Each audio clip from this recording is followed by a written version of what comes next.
The cabbage stem flea beetle is one of the most widespread harmful insects in the cultivation of oilseed rape, especially since the European ban on neonicotinoid seed treatment makes it more difficult to control the pest by insecticides. Crop protection products still available are also increasingly losing their effect. The sensitivity of the cabbage stem flea beetle to insecticides has decreased significantly. Warmer autumn and winter temperatures favored by climate change can increase the survival rate and the activity of the beetles. That's why the development of varieties with improved resistance is a high priority for our breeding.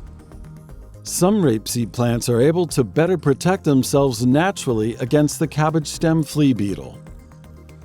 Our varieties with insect protect genetics have up to 30% lower susceptibility to the larvae of the cabbage stem flea beetle.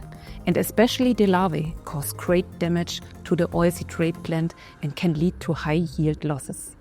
But in other plant stages, the cabbage stem flea beetle also damages the plants. The adult beetles arrive in fall, shortly after the emergence of the plants, and usually damage them already in the cotyledon stage. Due to the 10-month cultivation cycle of winter oilseed rape, field trials can only be conducted once a year. And otherwise, breeding programs for insect resistance pose numerous challenges.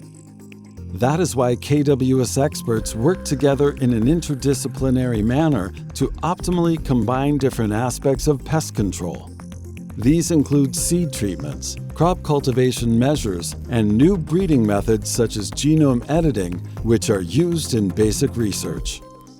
The so-called CRISPR-Cas9 gene scissors cut the genome at a defined point, and parts of the genetic material can be lost or replaced. For example, a susceptibility factor for cabbage stem flea beetle can be deleted, or a gene from a wild oilseed relative can be inserted, and therefore its resistance can be increased. A new variety with the desired resistance is created, much faster and more targeted than would be possible through conventional breeding.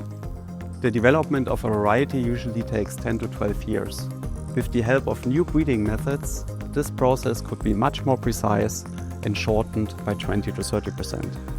Although breeding trials with genome editing have been possible so far, commercial cultivation of plants developed with these methods is strongly regulated and thus practically prohibited in most EU countries.